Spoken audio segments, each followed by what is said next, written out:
В парламент Абхазии поступает информация, что женщины с российским гражданством из Абхазии становятся фигурантами уголовных дел по фактам незаконного получения в России детских пособий и выплат. Обсуждение ситуации, связанной с участившимися задержаниями граждан Абхазии, получающих единое пособие Российской Федерации на детей, прошло на расширенном заседании Парламентского комитета по государственно-правовой политике и Комитета по социальной политике, труду, здравоохранению, демографии и делам ветеранов и инвалидов войны.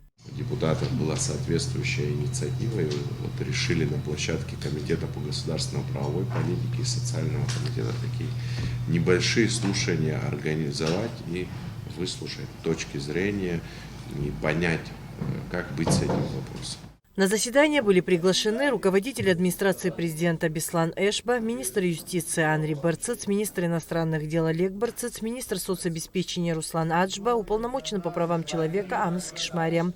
Представители соответствующих структур вместе с депутатами обсудили возможные пути по защите наших граждан. Мы с Рашидой Азаретовной решили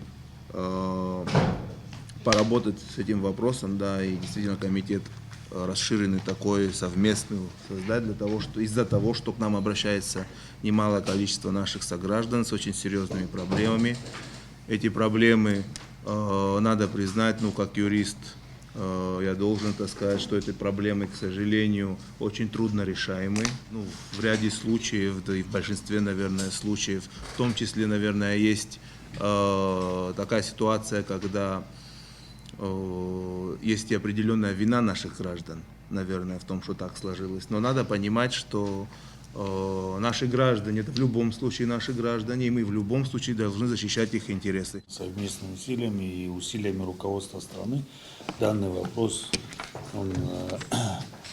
находится на рассмотрении, он не оттягивается, и вот решение этого вопроса в ближайшее время будет к какому-то такому положительному сдвигу приближаться.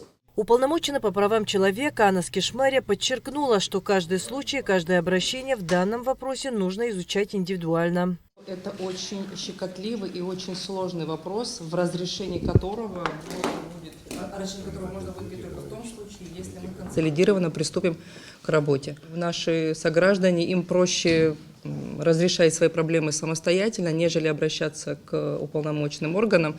И массовость, которую набирает, она на самом деле еще больше, чем то, о чем мы с вами будем говорить и обсуждать. То есть цифры, количество людей, пострадавших от этих санкций, будет огромное. Министр иностранных дел Олег Барцыц также считает, что необходимо помочь гражданам Абхазии в разрешении непростого вопроса. Расцениваю это как свидетельство того, что исполнительная власть, депутатский корпус, администрация президента понимают всю важность, актуальность, чувствительность, я бы так сказал, всего этого спектра вопросов и проблем и намерены незамедлительно приступить к решению этих вопросов.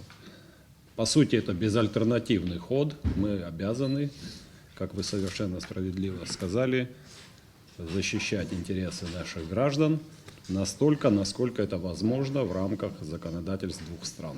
По мнению министра юстиции Анри Барцыц, совместная работа представителей власти в решении такого сложного процессуального вопроса должна увенчаться успехом. Изначально в рамках того, как только стали появляться первые обращения к нам, как правило, это были частные личные обращения, мы пытались в таком единоличном формате оказывать содействие нашим гражданам.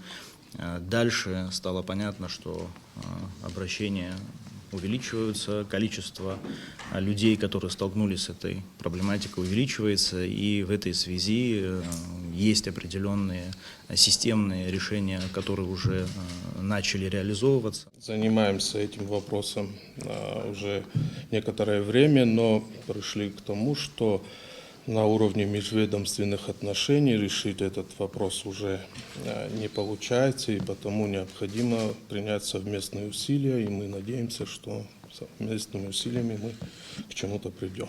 Ввиду особой сложности обсуждаемого вопроса, далее слушания прошли за закрытыми дверями. Адиса Сагария, Рамо Камки, Айнал Гвинджи, Абхазское телевидение.